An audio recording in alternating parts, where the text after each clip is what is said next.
అందరికీ కూడా very good evening అండి. జగన్మోహన్ రెడ్డి గారు ఈరోజు 2 గంటలకు పైగా సుదీర్ఘ ప్రెస్ మీట్ అండి. ప్రెస్ మీట్లో మొదటగా అక్రమ కేసులు, అక్రమ అరెస్టులతో మొదలుపెట్టి సూపర్ 6 మోసాలు, సంపద ఆవిరి ఎలా చేస్తున్నారు, అప్పుల కుప్ప ఎలా తయారు చేస్తున్నారు, ఖజానాని కూటమి నాయకులు ఎలా లూటీ చేస్తూ ఉన్నారు, అదేవిధంగా రాష్ట్రంలో ఆడబిడ్డల్ని ఏ విధంగా అత్యాచారాలకు గురవుతున్నావు, తెలుగుదేశం పార్టీకి చెందినటువంటి 14 మంది పనికి మాలిన వెధవులు ఒక మైనర్ బాలికని ఎలా ఏ విధంగా దారుణంగా, అత్యంత దారుణంగా అత్యాచారానికి గురి చేశారు, ఇవన్నీ మాట్లాడుతూ చివరిలో విలేకర్ గారు అడిగిన ప్రశ్నకు ఒకదానికి ఏదైతే రప్ప అని చెప్తే ఇవన్నీ పక్కన పెట్టేస్తారండి.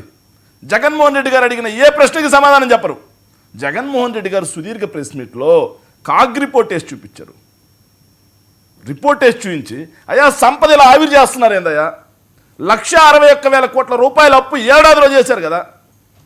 నేను 3,20,000 3,30,000 కోట్ల రూపాయలు అప్పు చేస్తే శ్రీలంక, వెనుజులా, ఇంకో జుంబాంబే అయిపోయింది అన్నారు కదా.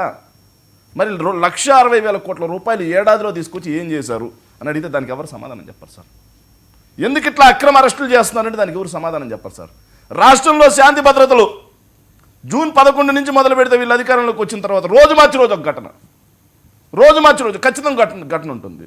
189కి పైగా అత్యాచారాలు, 16 అత్యాచారాల తర్వాత హత్యలు, 25,000కు పైగా మహిళల మీద దాడులు, ఎన్ని జరుగుతున్నాయి కదంటే ఏ ఒక్కరూ సమాధానం చెప్పరు సార్. జగన్మోహన్ రెడ్డి గారు అడిగిన లాస్ట్లో విలేకర్ గారు అడిగిన ప్రశ్నకు ఉంటుంది కదా సార్, దానికి చాలా బాధేస్తుంది సార్. అదేంటో చాలామందికి బాధేస్తుంది, మేధావులందరికీ. వీటన్నిటికీ బాధేస్తారు. ఎందుకు బాధేదంటే ఆ రోజు మాట్లాడింది మనం కదా. ఇంకో విషయం, మనకి ఇళ్ళకి ఆయన చెప్తూ అసలు మనం వైఎస్ఆర్ కాంగ్రెస్ పార్టీ వాళ్ళని మనం అసలు ఏ ఇబ్బంది పెట్టలేదండి, మా కూటమి చాలా ఎంత హ్యాపీగా ఉందంటే పర్మిషన్స్ అన్నీ ఇచ్చామండి, పోలీస్ వ్యవస్థ చాలా బాగా పనిచేస్తుందని చెప్పి మాట్లాడారు సార్. సో ఇవన్నీ మాట్లాడడానికి కూడా కొంచెం అట్లా ఉండాలి సార్. ఎందుకంటే నిన్న పోలీసులు ఎంత విచక్షణారహితంగా మా వైఎస్ఆర్ కాంగ్రెస్ పార్టీ వాళ్ళ మీద లాఠీ చార్జ్ చేశారనడానికి నిదర్శనాలు చాలా ఉండేవి సార్. ఈరోజు రప్ప అని మాట్లాడుతున్నారు సార్. ఎవరతను? ఒకసారి జూమ్ చేయండి సార్, దీన్ని ఒక్కసారి దీన్ని జూమ్ చేసి చూపించండి. ఎవరతను? ఎవరి పార్టీ? ఎవరి పార్టీకి సభ్యత్వం ఉంది? ఎవరి పార్టీ కండువా కప్పుకో ఉన్నాడు?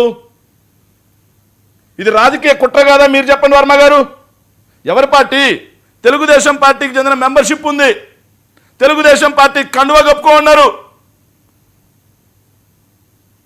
తెలుగుదేశం పార్టీ వాళ్ళు వచ్చి మా పార్టీ ఏదైతే షోలో, మా పార్టీకి సంబంధించినటువంటి రోడ్ షోలో మా పార్టీకి సంబంధించినటువంటి నాయకుడు వెళ్తుంటే ఇలా పెట్టారు సార్. దానికి వైఎస్ఆర్ కాంగ్రెస్ పార్టీ బాధ్యులు అంటారు. కేసు పెట్టి అరెస్ట్ చేయండి సార్. ఎవరు వద్దన్నారు? మేము వద్దన్నామా? ఎవరు చేసినా తప్ప చేయొద్దు, మేము వద్దన్నామా? దానికి చాలా బాధపడిపోతారు సార్. గతంలో ఒక్క నిమిషం సార్. సో ఏ రోజు కూడా జగన్మోహన్ రెడ్డి గారి నోటి నుంచి ఇలాంటి మాటలు రాలా. బాధ్యతాయుతంగా జగన్మోహన్ రెడ్డి గారు అత్యంత బాధ్యతాయుతంగా హుందాగా వ్యవహరించారు రాజకీయాలు, ఇన్ని సంవత్సరాల రాజకీయాల్లో.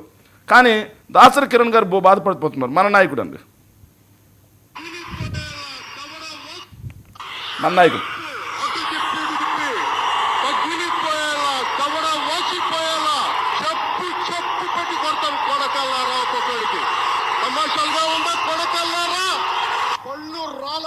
కొడకల్లారావుకొకడికి చెప్తున్నాను, అరే ఎదవల్లారా, సన్నాసిల్లారా, చవటల్లారా, దద్దమ్మల్లారా, వంట చేతోసం మెడ పిసికి తొక్కి కింద నొక్కేస్తాం కొడకల్లారా. చొక్కా పట్టుకొని ఇళ్లలోంచి బయటకు వచ్చి లాక్ కొడతాం కొడకల్లారా. మీకు నుంచోబెట్టి తోలు ఓలుస్తా కొడకల్లారా. మీకు సైరా మీరు ఈ రోజు నుంచి కొడకల్లారా. మీరు ఇదే గుర్తుపెట్టుకోండి. మీరు యుద్ధం చెప్పండి రా, రాడ్ల హాకీ స్టిక్కుల రాళ్ల ఒట్టి చేతుల నేను దేనికి రెడీరా. మేము మా వాళ్ళు కూడా రమ్మని చెప్పండి రా. మీరు రండిరా. ఎంత మంది వైసీపీ గుండా ఎమ్మెల్యే కొడుకులు వస్తారో ఛాలెంజ్ ఇస్తున్నారు కొడకల్లారా. అందరూ బయటికి కొడకల్లారా. తోలు ఏం సార్ సుభాషితాలు కదా సార్ ఇవన్నీ? వర్మ గారు, ఎవరికి బాధేది సార్? ఆ రోజు జర్నలిజంలో ఉన్న వాళ్ళకి బాధేదు, ఆ రోజు మేధావులు ముసుగుల్లో ఉన్న వాళ్ళకి బాధేదు, ఎవ్వరికి బాధేదు. సమాజం అత్యంత పరిరక్షించబడద్ది. ఇవి సుభాషితాలు, సుమతి శతకాలు, చాగంటి కోటేశ్వరరావు ప్రవచనాలు. ఇక చంద్రబాబు గారు సార్, ఇది కూడా ఎందుకంటే పాపం ఈయనకు ఒక్కరికే కాదు కదా, చంద్రబాబు గారు కూడా ఉన్నారు సార్.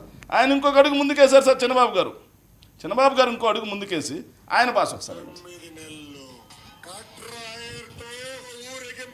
చేపించే బాధ్యత ఈ లోకేష్ తీసుకుంటాడు. వైఎస్ఆర్ కాంగ్రెస్ గుండాలను గుర్తుపెట్టుకోండి, బట్టలు ఇప్పించి కొట్టిస్తా, తరిమి కొట్టిస్తా.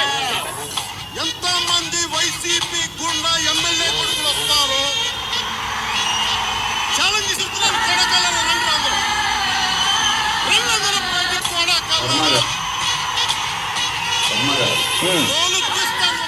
రైట్, ఓకే ఓకే, ఆల్రెడీ చూపించారు కదా. అదేనా సార్, ఇది భాష.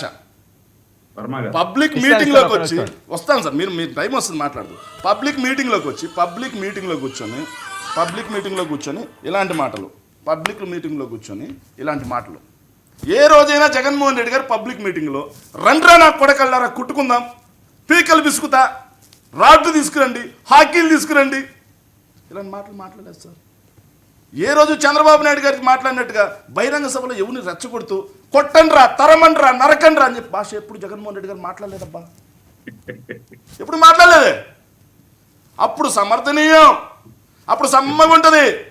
కానీ జగన్మోహన్ రెడ్డి గారు ఒక కార్యకర్త ఎవరు, ఆ తెలుగుదేశం పార్టీ కార్యకర్త అంట ఆయన, మా పార్టీ కార్యకర్త కూడా కాదు, మా పార్టీ సభ్యత్వం కూడా లేదు ఆ పిల్లోడికి. తెలుగుదేశం పార్టీ కార్యకర్త ఆడికొచ్చి ఏమో జగన్మోహన్ రెడ్డి గారు చెప్పినట్టుగా 11 నెలలు 12 నెలల్లోనే మీ మీద విరక్తి పుట్టిందేమో. సోషల్ మీడియాలో ట్విట్టర్లో చూస్తూ ఉంటే కనిపిస్తూ ఉంది. 12 నెలలు మీ తెలుగుదేశం పార్టీకి చూస్తా చాలామంది మాట్లాడుతున్నారు. ఏం దరిద్ర పాలన రా బాబు ఇది. గత సంవత్సరం 500 వస్తూ ఉంటే ఇప్పుడు 1000 రూపాయలు వస్తూ ఉంది కరెంటు బిల్. ఏం దరిద్ర పాలన రా ఇది. గత ఏడాది చీని 70,000 నుంచి 1,00,000 రూపాయలకి అమ్మితే ఇప్పుడు 17,000 పడిపోయింది. ఒక్క పంటగా మద్దతు ధర లేదు.